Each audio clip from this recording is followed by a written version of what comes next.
수학 과외 받고 싶다는 생각은 많이 해요. 어떻게 하면 수학 좀 잘할 수 있을까? 누가 나 과외 좀 해줬으면 하는 생각을 많이 합니다. 수학이라는 것 자체가 굉장히 어렵잖아요. 그리고 사람이 어려운 거를 싫어하는 게 자연스러운 반응 중에 하나잖아요. 사실은 어려운 일을 기꺼이 즐겨하는 것도 인간 본성 중에 하나잖아요. 수학도 그런 종류의 즐거움이 있거든요.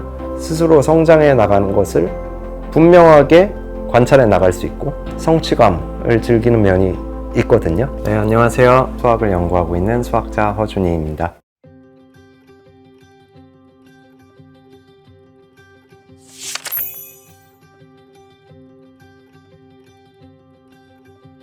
그 미디어에 비춰지는 수학자들의 이미지는 약간 외골수, 이제 방에 혼자 틀어박혀서 몇 년 동안 이제 도 닦는 것처럼 이제 종이를 들여다보면서 연구를 진행하는 그런 이미지.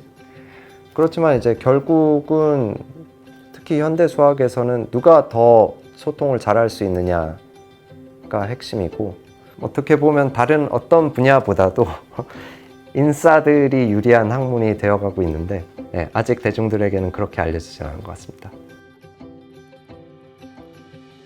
수학자들은 최대한 자신이 가진 것을 많은 사람들이 훔쳐가 주기를 항상 간절히 바라고 있어요.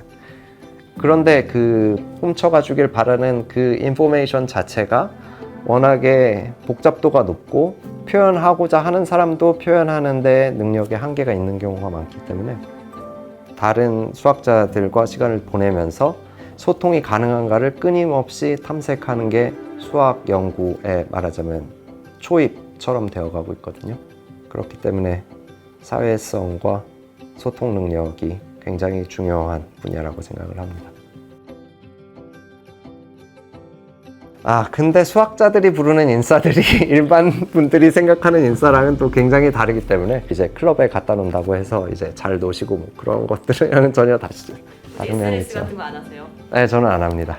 네, 연구실에 와서 연구하고 저녁에는 가족들과 시간 보내고, 그래도 뭐 식사 때 되면 식사하고 피곤하면 자야 되고 그렇습니다. 수학에서 소통되는 대부분의 컨텐츠들은 그 밀도가 엄청나기 때문에 실시간 커뮤니케이션으로는 정확하게 전달하기 힘든 면이 많아요. 그렇기 때문에 글을 잘 써야 됩니다. 자신이 어떤 식으로 생각을 전개내서 어떠한 결론에 도달했고 이러한 종류의 프레임워크가 존재하고 이런 것들을 커뮤니케이션 하는 것이 수학의 가장 핵심적인 요소 중에 하나이기 때문에 글을 잘 쓰는 것이 중요합니다. 글 쓰는 거는 어려울 뿐만 아니라 조금 고통스럽죠. 엄청난 노동이잖아요. 진짜 엉덩이 붙이고 앉아서 해야지 그 노동을 부은 만큼 이제 아웃풋이 있는 그런 종류의 행위니까 글을 많이 읽어야 된다고 생각합니다. 그 밀도가 굉장히 낮은 것부터 굉장히 높은 것까지 이쪽 끝에서 저쪽 끝까지 다 경험해 봐야지 균형 있게 문해력을 높일 수 있지 않을까요? 저는 요즘에 웹툰을 너무 많이 봐서 스펙트럼이 좀 낮은 쪽으로 많이 간 것 같은데, 이제 수학 논문 같은 것들이 보통 밀도가 가장 높은 종류의 글이라고 하죠. 무엇인가? 저는 항상 몸을 움직여야지 좋은 생각이 난다고 생각하기 때문에 공부를 할 때 책상에 앉아서 공부를 하는 시간은 굉장히 적습니다. 이거는 영상 보시는 이제 많은 부모님들이 우리가 보통 앉아서 집중하고 문제를 풀어야지만 이게 수학을 잘할 수 있다고 생각하잖아요. 근데 그게 참 사람마다 다르기 때문에 저처럼 여기저기 돌아다니면서 일어났다 누웠다가 걸었다가 뛰었다가 하는 사람도 있고 다 다릅니다. 서울 같은 대도시는 걷기에 정말 좋기 때문에 웬만한 곳은 다 걸어서 다닙니다. 가능하면 이제 수학 연구를 하죠. 됐죠? 그게 제 직업이니까. 물론 대부분의 날에는 안 되는데 이제 가끔 가다 그런 일이 한 번씩 일어나면은 또 이제 그걸 가지고 발달을 시키고. 그래서 직관이라고 하기는 하지만 그것도 이제 들여다보면 사실은 그런 생각의 시간들이 이렇게 쌓이고 쌓여서 네. 어느 순간 딱 그게 나오기는 하잖아요. 네. 참 설명하기 힘든데 그래도 최대한 그 문제에 오랫동안 이제 살을 붙이고 오랫동안 같이 있어야지 그러한 종류의 일들이 한 번씩 일어나는 것 같아요. 그렇죠. 그래서 저는 항상 저 백팩을 메고 다니는데 백팩 안에 이제 그 노트패드도 있고 펜도 있고 컴퓨터도 있고 아주 근처 무슨 마트를 갈 때에도 혹시 그런 일이 일어났는데 내가 까먹고 이제 다 정리를 못 할까 봐 항상 백팩을 메고 다니는 강박이 있어요. 네, 어리석죠. 실제로 사용한 일은 거의 없습니다. 저는 영감은 어떤 특별한 일을 하거나 할 때 온다기보다는 반복되는 일상, 이제 견고한 바닥이 있는 상태에서 나온다고 생각을 합니다. 수학이 이제 다른 분야와 다른 큰 매력이라고 할 수 있다면은 뭐를 어디에서 왜 틀렸는지 외부의 인풋 없이 스스로 확인할 수 있는 몇 안 되는 종류의 이제 지적인 활동 중에 하나잖아요. 자신이 무엇을 모르는지를 한 번에 다는 아니더라도 조금씩 분명하게 해 나갈 수 있는 것을 스스로 할 수 있는 면이 있거든요.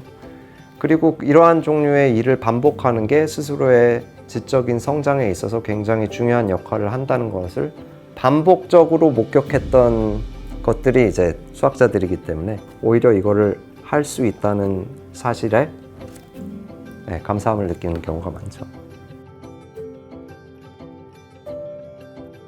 수학이라는 것 자체가 굉장히 어렵잖아요. 특히나 그 어려운 거를 잘해야 되는 것이 나에 대한 사회적 평가와 긴밀하게 연결되어 있는 경우에는 심리적 반발감이 생기는 게 아주 자연스럽지 않나요? 그리고 또 수학이 어려울 뿐만 아니라 누적되는 것이 있기 때문에 어느 순간 한번 고삐를 놓으면은 그걸 처음부터 다시 쌓아 올리는 행위를 하는 게 마치 이제 이미 전속력으로 달리고 있는 말에 이제 뛰어 올라야 되는 것 같은 그런 어려움이 있기 때문에 자연스러운 심리적 반발감이 있는 것 같습니다. 우리가 개인으로서 모르는 종류의 수학은 사실상 무한하기 때문에 어느 방향을 바라봐도 배우고 성장할 수 있는 것들이 굉장히 많고 그런 면에 분명히 매력이 있고 누구나 이러한 종류의 성취감을 즐기는 면이 있거든요. 예컨대 학생이나 수험생의 입장에서는 혹은 직업으로 가지려고 하는 사람의 입장에서는 이것이 이렇게 어려운 일이 있는데 내가 내 몸과 마음을 사용해서 이렇게 어려운 일을 할 수 있고 이거에 익숙해지면 이런 것도 할 수 있고 이런 것도 할 수 있다 라는 데서 오는 아주 순수한 그러한 종류의 즐거움을 잘 느끼는 데 집중하면은 어느 정도는 누구나 가능하다고 생각합니다. 이제 만약에 본인이 이제 연구자로서의 수학을 하고 싶다고 생각하시는 분이면 어느 순간에는 이제 세상에는 답안지가 없는 종류의 수학들이 있을 수 있고 사실은 대부분의 수학은 그렇다라는 것을 마주해야 할 순간이 오기는 하죠. 그렇지만 또